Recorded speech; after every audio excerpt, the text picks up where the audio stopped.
चलिए, पहला प्रश्न है कि चंद्रमा पर वायुमंडल ना होने का कारण है। तो इसके पहले जो सामान्य विज्ञान की क्लास थी उसमें अपन ने इसका एनालिसिस अच्छे से कर लिया था। कारण ये है पलायन वेग, यानी कि चंद्रमा पर कोई भी वस्तु जो है वह रुकती नहीं है, पलायन वेग के कारण निकल जाती है। पृथ्वी पर पलायन वेग कितना है दोस्तों? पलायन वेग का मतलब होता है कि पृथ्वी पर यदि किसी वस्तु को हम पूरी ताकत लगा के आसमान की तरफ फेंकते हैं तो वह वस्तु फिर कभी वापस पृथ्वी पर नहीं आएगी। तो 11 दशमलव एक तरीके से ये पेन कहाँ गया, चलिए हाँ, 11.2 से लेकर अगर इतने किलोमीटर पर सेकेंड के हिसाब से हम किसी वस्तु को पृथ्वी से ऊपर पहुंच फेंकेंगे तो वह पृथ्वी पर फिर वापस नहीं आएगी, यानी कि वो पलायन कर जाएगी, फिर वो वापस नहीं आएगी। यही होता है पलायन वेग। तो चंद्रमा पर चूंकि वायुमंडल नहीं है, यानी हवा हवा वहां पर रुकती नहीं है। किस लिए नहीं रुकती? क्योंकि वहां पर जो पलायन वेग है वो ज्यादा है। यदि किसी सरल लोलक की लंबाई 4% बढ़ा दी जाए, सरल लोलक की लंबाई 4% बढ़ा दी जाए तो उसका आवर्तकाल क्या होगा दोस्तों? 2% बढ़ जाएगा। इंपॉर्टेंट प्रश्न है, आता है, बार बार आता है। सीधा याद रखना है कि लंबाई 4% बढ़ा दी तो आवर्तकाल जो है वह 2% बढ़ जाएगा। ठीक। एक लड़की झूला झूल रही है, उसके पास एक अन्य लड़की आकर बैठ जाती है तो झूले का आवर्तकाल क्या होगा? अपरिवर्तित होगा। क्या होगा दोस्तों? अपरिवर्तित होगा। अब यहां से एक और प्रश्न निकलता है। एक लड़की झूला झूल रही है और उसके पास एक अन्य लड़की आकर बैठ गई तो झूले का आवर्तकाल क्या होगा? अपरिवर्तित होगा। अब यदि वह लड़की खड़ी हो जाती है तब क्या होगा? आवर्तकाल घट जाता है दोस्तों, आवर्तकाल घट जाता है। आवर्तकाल घट जाने का मतलब क्या होगा? झूला है वो जल्दी जल्दी गति करने लगता है। ये आप लोगों ने किताबों में पढ़ रखा है, खासतौर पर लूसेंट में आपने देखा होगा। हम रेडियो की घुंडी घुमाकर विभिन्न स्टेशनों के प्रोग्राम सुनते हैं। यह संभव है, किस कारण संभव है? अनुनाद के कारण, अनुनाद के कारण। ठीक है, याद रखिएगा, सीधा आपको डायरेक्ट इनको याद कर लेना है, अनुनाद के कारण। चलिए, यदि द्रव्यमान परिवर्तित हुए बिना पृथ्वी अपनी वर्तमान त्रिज्या की सिकुड़कर आधी रह जाएगी तो दिन होंगे 12 घंटे के। समझिए प्रश्न क्या कह रहा है। प्रश्न कह रहा है कि द्रव्यमान परिवर्तित किए बिना, द्रव्यमान का मतलब आप लोग जानते हैं कि जिसमें गुरुत्वाकर्षण बल नीचे की ओर नहीं लगता, यानी उसका अपना जितना भी है वही उसका द्रव्यमान होता है ना। कि और भार क्या होता है? जिसमें गुरुत्वाकर्षण भी लग जाता है। तो यहां पर बात द्रव्यमान की चल रही है। द्रव्यमान परिवर्तित किए बिना पृथ्वी अपनी वर्तमान त्रिज्या की सिकुड़कर, जो उसकी त्रिज्या है, यानी कि त्रिज्या तो आप लोग जानते हैं, मान लीजिए ये पृथ्वी है, ये अपन ने पृथ्वी बना दी और ये उसकी त्रिज्या है। अब ये त्रिज्या सिकुड़कर आधी रह जाए तो पृथ्वी भी इतनी हो जाएगी, है ना। और द्रव्यमान इसका उतना ही है, यानी जितनी भारी ये है उतनी भारी ये भी है, द्रव्यमान इतना ही है। तो फिर क्या होगा? तो जो अगर हम इसको कम कर देंगे तो क्या हो जाएगा? तो दिन जो होगा वह 12 घंटे का हो जाएगा। क्लियर। यदि किसी पिंड को पृथ्वी से 11.2 किलोमीटर प्रति सेकंड के वेग से फेंक दिया जाए तो पिंड पृथ्वी पर कभी नहीं लौटेगा। यही उसका क्या कहलाता है? पलायन वेग। अभी अपन ने इसके पहले चर्चा की ना। जैसे ही अपन ने क्लास को शुरुआत किया तो सबसे पहला प्रश्न पलायन वेग का ही था। और पलायन वेग से एक और प्रश्न वहां पर था कि चंद्रमा पर पलायन वेग के कारण ही वायुमंडल जो है वह नहीं होता। उपग्रह में समय ज्ञात करने के लिए अंतरिक्ष यात्री को क्या करना पड़ेगा? यदि कोई अंतरिक्ष यात्री उपग्रह में है तो वह वहां पर स्प्रिंग घड़ी का इस्तेमाल करेगा। कौन सी घड़ी का? स्प्रिंग घड़ी का इस्तेमाल। नॉर्मल जो घड़ी होती है उनके जो कांटे होते हैं वह विपरीत दिशा में चले जाते हैं। कहां पर? एक तरीके से अंतरिक्ष में। यह यदि पृथ्वी की त्रिज्या 1% कम हो जाए किंतु द्रव्यमान वही रहे तो पृथ्वी तल का गुरुत्वीय त्वरण क्या होगा? 2% घट जाएगा। क्या होगा दोस्तों? 2% घट जाएगा। ये भी प्रश्न इंपॉर्टेंट है, एक ये प्रश्न और इसके पहले जो एक प्रश्न था किसी सरल लोलक की लंबाई। ये दोनों प्रश्न बार बार घुमाकर आते हैं दोस्तों, याद रखिएगा। 1% कम हो जाएगी और द्रव्यमान वही है, द्रव्यमान वही रहेगा दोस्तों, कंडीशन याद रखना। तो पृथ्वी तल का जो गुरुत्वीय त्वरण है वह क्या होगा? उसका 2% घट जाएगा। ठीक। दाब का मात्रक क्या है? पास्कल। या दाब की इकाई भी पूछ सकते हैं, तो क्या है? पास्कल। खाना पकाने का बर्तन होना चाहिए, जो खाना हम पकाते हैं उसका बर्तन कैसा होना चाहिए? उच्च विशिष्ट ऊष्मा का और निम्न चालकता का। उसकी जो उच्च विशिष्ट ऊष्मा हो साथ साथ में निम्न चालकता भी हो। झरने में जब जल ऊंचाई से गिरता है तो उसका ताप बढ़ जाता है। झरने में जब जल ऊंचाई से गिरता है तो उसका ताप बढ़ जाता है। याद रखिएगा, ठंडे प्रदेशों में जब झरना होता है तो झरने में बहते हुए पानी से नहीं नहाया जाता, जबकि झरना जहां से गिर रहा है उसी पानी से नहाते हैं क्योंकि वहां का पानी गर्म होता है। केल्विन तापमापी में बर्फ का गलनांक कितना होता है? तो -0 degree kelvin, -0 degree kelvin. Botany शब्द की उत्पत्ति किस भाषा के शब्द से हुई है? तो ग्रीक से हुई है, याद रखिएगा। इसके लिए मैं आपको बता दूं, ग्रीक, लैटिन, इस तरीके के प्रश्न जब आते हैं, अधिकतम आंसर जो है वो ग्रीक ही होते हैं। कभी कभी लैटिन शब्द भी आ जाता है, तो ग्रीक और लैटिन इन दोनों से ही होती है, याद रखिएगा, अधिकतम, है ना। बाकी यदि आपको याद है तो ठीक है, मैं तुक्के वाली बात कर रहा हूँ। जब नहीं आता तब उस समय आपको ग्रीक लगा देना है, लेकिन आता है तो फिर कोई दिक्कत ही नहीं है ना। मैं हमेशा बोलता हूँ, पेपर जब भी आप लोग देने जाएं तो यही सोच कर जाएं और यही करके भी जाएं, है ना। नॉर्मल आपने फॉर्म भर दिया और आप पेपर देने जा रहे हो तो मत जाओ भाई, पहली बात तो फॉर्म ही मत भरो। यदि फॉर्म भर दिया है तो फिर अपनी जी जान लगा दो, ठीक। क्यूरी किसकी इकाई का नाम है? तो रेडियो एक्टिव धर्मिता का। आपने सुना होगा ना, मैडम क्यूरी, उन्होंने ही दिया था ये रेडियो एक्टिव धर्मिता। यानी कि ऐसे पदार्थ जो अपने आप प्रकाश का उत्सर्जन करते हैं, प्रकाश का उत्सर्जन मतलब वो चमकते हैं, तो वही है। तो क्यूरी किसकी इकाई है? तो रेडियो एक्टिव धर्मिता की, ठीक है। किस रंग की तरंग दैर्घ्य सबसे कम होती है? बहुत आते हैं दोस्तों ये प्रश्न। बैगनी, बैगनी रंग की जो तरंग दैर्घ्य है वह सबसे कम होती है। सबसे ज्यादा किसकी होती है? तो लाल रंग की सबसे ज्यादा होती है। कमरे में रखे रेफ्रिजरेटर का दरवाजा खोल दिया जाता है तो कमरे का ताप बढ़ जाएगा। अब आप लोग कहेंगे सर रेफ्रिजरेटर तो ठंडा होता है तो ताप तो कम हो जाना चाहिए, पर बढ़ जाता है। तो हाँ दोस्तों, ये कंडीशन होती है कि यदि हम रेफ्रिजरेटर का दरवाजा खोल देंगे तो कमरे का जो ताप है वह बढ़ जाएगा। इंद्रधनुष में कितने रंग होते हैं? बचपन से ही सुनते आ रहे हैं, 7 रंग होते हैं। वैजानी, हापी नाला, है ना। बैगनी, आप देखना, आपने ये वाला सूत्र तो देखा ही होगा, वै जा नी हा पी ना ला, है ना। ये सेकंड पेंडुलम का आवर्तकाल क्या होता है? तो 2 सेकंड। सेकंड पेंडुलम का जो आवर्तकाल होता है वो कितना होता है? 2 सेकंड। भारतीय विज्ञान संस्थान कहाँ स्थित है? तो भारतीय विज्ञान संस्थान कहाँ स्थित है दोस्तों? बेंगलोर में। इस प्रकार के प्रश्न आएंगे दोस्तों, एक प्रश्न संस्थानों से आना है, समझ लीजिए। यही तो है एक तरीके से पेपर में सही प्रश्नों को लगाने के लिए, कि हमको मालूम होना चाहिए कि किस किस प्रश्नों को तो छोड़ना ही नहीं है, किन किन प्रश्नों को छोड़ना नहीं है। एक्स्ट्रा कर लो तो भाई कोई दिक्कत नहीं, फिर तो आप इंसान नहीं भगवान है, लेकिन जिनको करना है यदि उनको नहीं करा तो फिर गड़बड़ है। तो भारतीय विज्ञान संस्थान कहाँ है? बेंगलोर में। माने एक तो संस्थान से प्रश्न आएगा विज्ञान में, आप मान के चलें एक संस्थान से, जितने संस्थान है रट डालिए। आप कहेंगे कमेंट में बताएंगे, हम एक अलग से उसके लिए क्लास ले लेंगे। ज़्यादा नहीं, 15 से 20 मिनट की क्लास होगी, एक बार में पूरे संस्थान आ जाएंगे, है ना। पराध्वनिक विमानों की चाल होती है ध्वनि की चाल से अधिक। ध्वनि की चाल से, यही होती है पराध्वनिक विमानों की चाल, है ना। क्या होती है? ध्वनि की चाल से अधिक। भू स्थिर उपग्रह की, आप लोगों ने इसको कैसे देखा होगा? आप लोगों ने देखा होगा कभी कभार जो रॉकेट पृथ्वी पर ऊपर उड़ते हैं, तो आप लोगों ने देखा होगा कि वो चल तो रहे हैं लेकिन उसकी जो आवाज़ है, आवाज़ आप लोगों ने देखा होगा, वो जो उनकी ध्वनि की आवाज़ है उसकी चाल से भी अधिक तेज, मतलब वो चल रहे हैं उसके बाद हमको ध्वनि सुनाई दी। अब आप उसको कैसे समझेंगे? बिजली कड़कती हुई आपने देखी होगी, आपने देखा होगा बिजली पहले कड़क गई, आवाज़ बाद में आई, है ना। तो ध्वनि हमारे पास में बाद में आ पाती है लेकिन प्रकाश हमको पहले दिख जाता है। उन दोनों के बीच की स्थिति यहाँ पर है ये पराध्वनिक विमानों की चाल, समझना। उनकी जो चाल है वो प्रकाश के बराबर तो होती नहीं है लेकिन ध्वनि से ज़्यादा होती है, यही होती है पराध्वनिक विमान। भू स्थिर उपग्रह की पृथ्वी से ऊंचाई कितनी होती है? भू स्थिर उपग्रह, अब देखिए, 36,000 किलोमीटर। कितनी है? 36,000 किलोमीटर, ठीक है। इस वाले प्रश्न को हटा दीजिए आप। कितनी है? 36,000 किलोमीटर, ठीक। चलिए आगे चलते हैं।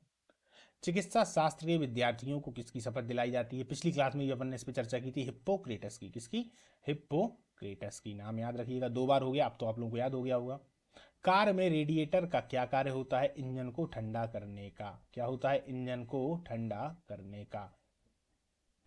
चलिए, मनुष्य के शरीर का ताप 37 डिग्री सेल्सियस, इंपॉर्टेंट है दोस्तों, आता है 37 डिग्री सेल्सियस। सबसे ज़्यादा ताप किसका होता है? तो बकरी का, याद रखिएगा, सबसे ज़्यादा किसका होता है? बकरी का। एक प्रकार से प्रश्न ये भी आ जाता है कि सबसे ज़्यादा गर्म खून किसका होता है? तो भी बकरी का ही होता है, ठीक। दूरदृष्टि दोष से पीड़ित व्यक्ति को निकट की वस्तुएं दिखाई नहीं देती।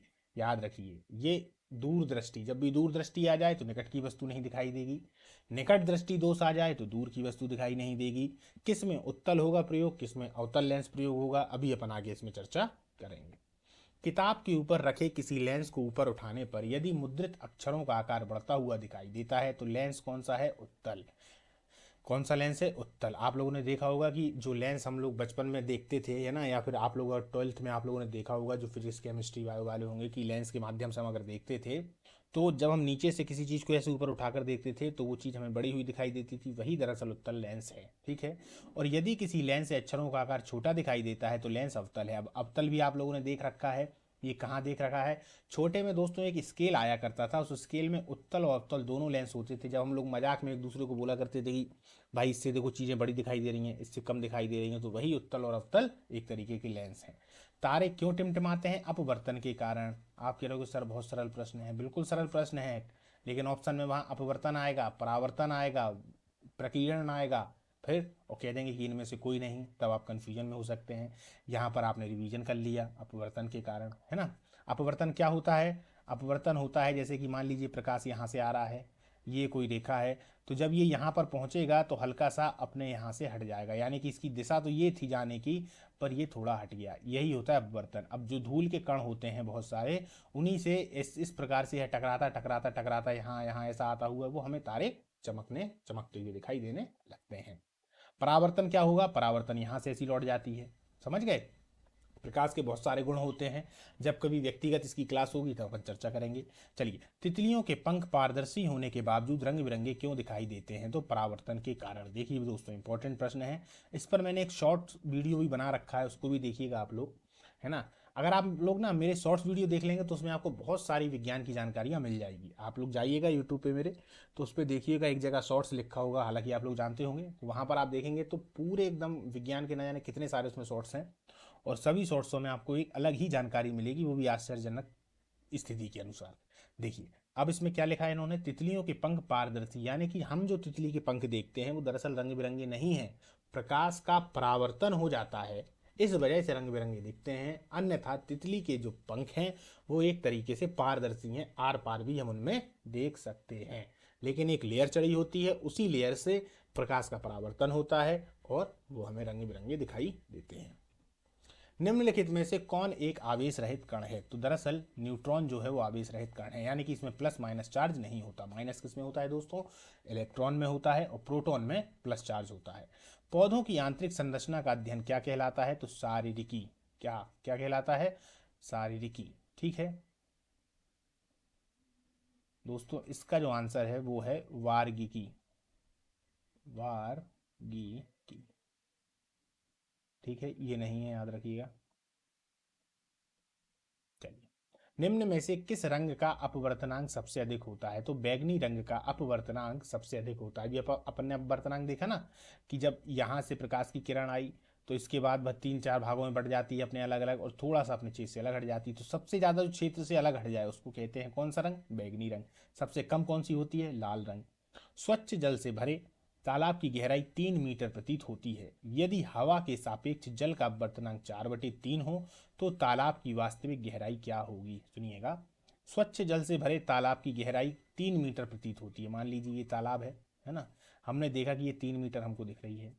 यदि हवा के सापेक्ष जल का अपवर्तनांक कितना है? 4/3 या 4/3 है, तो तालाब की वास्तविक गहराई कितनी होगी? तो तालाब की गहराई कितनी होगी? 4 मीटर। यानी कि इससे क्या सिद्ध होता है? ये सिद्ध होता है कि अपवर्तनांक के कारण नीचे की जो जमीन होती है वह हमें थोड़ी ऊपर उठी दिखती है। इससे एक प्रश्न और बनता है, आपने देखा होगा कि पानी में कोई डूबी हुई चीज हमें ऊपर उठी हुई दिखाई क्यों देती है?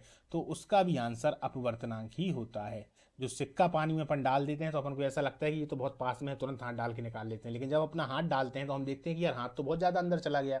वो दरअसल अपवर्तनांक के कारण ही होता है। ठीक। लेंस की क्षमता का मात्रक क्या है? डायोप्टर। इंपॉर्टेंट प्रश्न है दोस्तों, आया करता है। लेंस की क्षमता का मात्रक क्या है? तो डायोप्टर। रडार की कार्यप्रणाली निम्न सिद्धांत पर आधारित है। तो रडार की जो कार्यप्रणाली होती है वह रेडियो तरंगों के परावर्तन के अनुसार होती है। किसके? रेडियो तरंगों के परावर्तन के अनुसार। न्यूटन की गति के नियम के अनुसार निम्न में से कौन सा कथन सत्य है? द्वितीय नियम से बल की परिभाषा ज्ञात होती है। बिल्कुल, द्वितीय जो नियम होता है उससे बल की परिभाषा ज्ञात होती है। आपने न्यूटन के 3 नियम सुने होंगे, उन्होंने अपनी बुक प्रिंसिपिया में दिए थे, है ना। उनकी बुक भी आती है दोस्तों, प्रिंसिपिया, तो याद रखिएगा, प्रिंसिपिया। प्रिंसिपिया। ठीक। किसी पिंड के उसके गुणधर्म को क्या कहते हैं जिससे वह सीधी रेखा में विराम या एक समान गति की स्थिति में किसी भी परिवर्तन का विरोध करता है? जड़त्व। याद रखिए क्या कहते हैं, जड़त्व का नियम भी उसको कहा जाता है।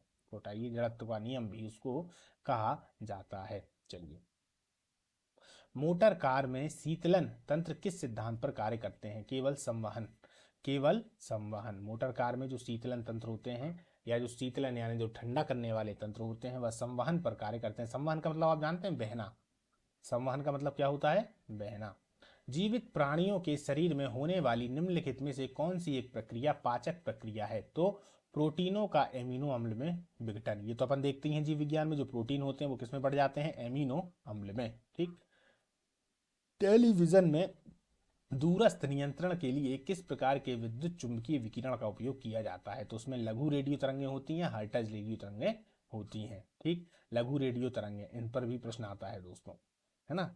मीथेन जिसमें वायुमंडल उपस्थित है वह है बृहस्पति। बृहस्पति में जो वायुमंडल उपस्थित है वह मीथेन का है। किसका है? CH4, मीथेन का है। ठीक, मीथेन याद रखिएगा। प्रोटीन के पाचन में सहायक एंजाइम कौन सा है? तो ट्रिप्सिन। यानी प्रोटीन को पचाता कौन है दोस्तों? तो ट्रिप्सिन प्रोटीन को एक तरीके से पचाने में सहायक है। उन देशों में जहां लोगों का मुख्य खाद्यान्न पॉलिश किया हुआ चावल है, लोग पीड़ित होते हैं बेरी बेरी रोग से। देखिए कितना प्यारा प्रश्न है। उन देशों, बेरी बेरी तो आप जानती हैं, उन देशों में जहां लोगों का मुख्य खाद्यान्न पॉलिश किया हुआ चावल होता है वो लोग किस रोग से पीड़ित होते हैं? तो बेरी बेरी नामक रोग से पीड़ित हो जाते हैं। मांसपेशियों में निम्नलिखित में से किसके एकत्र होने से थकान होती है? लैक्टिक अम्ल। अब आप लोग याद रखिए दोस्तों, आप लोगों में से बहुत सारे लोगों ने पुलिस की तैयारी की होगी, तो वो लोग रनिंग करते होंगे। तो जब रनिंग करते हैं तो एक हमारे लिए दर्द होता है जिसको हम स्पिनिस का दर्द भी कहते हैं। ये जो हमारे नीचे वाली जो टांग होती है ना, टांग के नीचे वाला हिस्सा यानी जो टखना होता है, टखना से नीचे हड्डियों में एक दर्द होता है। जब वो दर्द होता है वो किस लिए होता है? कि जो लैक्टिक अम्ल है वो मांसपेशियों में हमारे जम जाया करता है। और फिर जब जो हमारे कोच वगैरह होंगे या वो होंगे कि भैया वार्म अप कर लो अब आराम से, जब वार्म अप हम करते हैं तो वही लैक्टिक अम्ल धीरे धीरे टूटने लगता है, तो थकान जो है वो कम होने लगती है। तो वही लैक्टिक अम्ल होता है। प्रकाश वर्ष होता है दोस्तों। प्रकाश वर्ष दरअसल क्या है? तो प्रकाश के द्वारा तय की गई दूरी का मात्रक होता है। क्योंकि प्रकाश इतनी ज़्यादा दूरी तय कर लेता है कुछ ही सेकंड में, मतलब 1-2 सेकंड में ही, इसीलिए इतनी बड़ी दूरियों को मापने के लिए प्रकाश वर्ष एक अलग से दूरी का मात्रक बनाया गया। समुद्र की गहराई नापने के लिए कौन सा उपकरण प्रयोग किया जाता है? फेदोमीटर। समुद्र की गहराई मापने के लिए कौन सा किया जाता है? तो फेदोमीटर, याद रखिए आता है। कंप्यूटर की आईसी चिप किसकी बनी होती है? तो सिलिकॉन की। नॉर्मल प्रश्न है। सिलिकॉन वैली किसको कहा जाता है दोस्तों? बेंगलोर को कहा जाता है। वह काल्पनिक रेखा जो फोकस एवं पोल से गुजरते हुए गोलाकार दर्पण पर पड़ती है वह क्या कहलाती है? मुख्य अक्ष कहलाती है। वह क्या कहलाती है? मुख्य अक्ष कहलाती है। देखिए दोस्तों, अगर देखा जाए तो ये जो प्रकाश है, फोकस है, उत्तल लेंस, अवतल लेंस, इनका अपने आप में एक पूरा कोर्स का कोर्स है दोस्तों, है ना, जो कि 6-6 महीने इसमें लग जाते हैं। अब चूंकि समय है नहीं अपने पास में, चल रहा है रिवीजन, तो इसलिए जितना आप लोग अच्छे से याद कर सकते हैं उसको अच्छे से याद कर लीजिए। 1 लाइन के क्वेश्चन मिल जाए या फिर एक MCQ आपके लिए मिल जाए, और जिन लोगों ने कर लिया है तो उनके लिए तो ये बहुत मज़ेदार होगा, कोई दिक्कत ही नहीं है। लेकिन वो लोग भी इसमें वो ना हो कि जिन लोगों ने अभी नहीं किया है। करने से क्या नहीं होता दोस्तों, अगर इन्हीं इन्हीं को कर लिया और इन्हीं से आपके प्रश्न आ गए तो फिर क्या कहना, है ना। इसीलिए करते चलिए बस। किसी वस्तु का फोकस अवतल दर्पण पर पड़ता है तो उसकी छाया कैसी बनेगी? अनंत बनेगी। किसी वस्तु का अगर किसी वस्तु का फोकस अवतल दर्पण पर पड़ता है तो उसकी छाया कैसी बनेगी? अनंत बनेगी। वह धातु जो अम्ल एवं क्षार के साथ क्रिया करके हाइड्रोजन निकालती है क्या कहलाती है? तो जिंक। वह धातु जो अम्ल एवं क्षार के साथ क्रिया करके हाइड्रोजन निकालती है क्या कहलाती है? जिंक। जीव विज्ञान शब्द का प्रयोग सर्वप्रथम किसने किया? ये वाले क्वेश्चन अपन पहले भी कर चुके हैं, लेमार्क और ट्रेवीरेनस ने। लेमार्क और ट्रेवीरेनस ने। कार्य का मात्रक क्या है? तो जूल है दोस्तों। प्रकाश वर्ष इकाई है दूरी की। चलिए फिर से आ गया, एक बार और अच्छे से कर लीजिए। एक ही प्रकार के परमाणुओं से मिलकर बना पदार्थ क्या कहलाता है? तो दोस्तों तत्व कहलाता है। एक ही प्रकार के परमाणुओं से मिलकर बना पदार्थ तत्व। 2 या 2 से अधिक तत्वों के मात्रा के विचार से एक निश्चित अनुपात में संयोग करने से बना पदार्थ यौगिक। यानी कि तत्व क्या होगा? ये परमाणु है, ये भी लाल है, ये भी लाल है, ये भी लाल है, ये भी लाल है, तो बन गया तत्व। अब 2 या 2 से अधिक तत्व माने कि एक तत्व ऐसा हो गया जिसमें ऐसी ऐसी बिंदियां हैं, और एक तत्व ऐसा हो गया जिसमें प्लस प्लस ऐसे इस तरीके से लिखा हुआ है। अब दो तत्वों के एक निश्चित अनुपात में, यानी कि मान लीजिए ये 3 हो गया तो ये 2 हो गया। अब ये कंडीशन ज़्यादा जाएगी नहीं, तो ये क्या होगा, ये होगा यौगिक। अब बात आती है दोस्तों मिश्रण की। तो मिश्रण क्या होगा कि एक यहाँ पे 3 होगा, यहाँ 2 होगा, यहाँ 4 होगा, यहाँ पे 100 हो गए और होते चले गए। इस प्रकार से जो बना पदार्थ होगा वह क्या हो जाता है, वह हो जाता है मिश्रण। ठीक है, क्लियर। तत्व, यौगिक, मिश्रण अपन ने क्लियर कर लिए। तत्व हो गया ये, मिश्रण हो गया ये, और सॉरी यौगिक हो गया ये और मिश्रण हो गया ये। किसी ध्वनि स्रोत की आवृत्ति में होने वाले उतार चढ़ाव को क्या बोलते हैं, डॉपलर प्रभाव। ये डॉपलर प्रभाव आप लोग दोहराइएगा। किसी पहाड़ी पर चले जाएं या खाली जंगल में चले जाएं, जब आप बहुत तेज चिल्लाते हैं तो आप क्या देखते हैं कि जो ध्वनि है वह बार बार गूंज कर आ रही है। होता है ना ऐसा, वो डॉपलर प्रभाव की वजह से होता है। वही होती है ध्वनि में उतार चढ़ाव। कोई कण 1 सेकंड में जितने कंपन करता है उस संख्या को क्या कहते हैं, आवृत्ति। 1 सेकंड में, समझिएगा, 1 सेकंड में कंपन, इस तरीके से जो कंपन कर रहा है वही आवृत्ति है। और याद रखिएगा, अपने स्थान से लौटना और फिर उसी स्थान पर आ जाना आवर्तकाल कहलाता है। आवर्तकाल यानी कि सुनिएगा, आवृत्ति क्या हो गई, वह कितनी बार, ये संख्याएं कितनी बार। आवर्तकाल क्या हो गया, यहां से लेकर यहां जाना और फिर आना, इतने में कितना समय लगा है, वह क्या कहलाता है, आवर्तकाल। तो अब यहां से आप आवृत्ति और आवर्तकाल को भी समझ गए।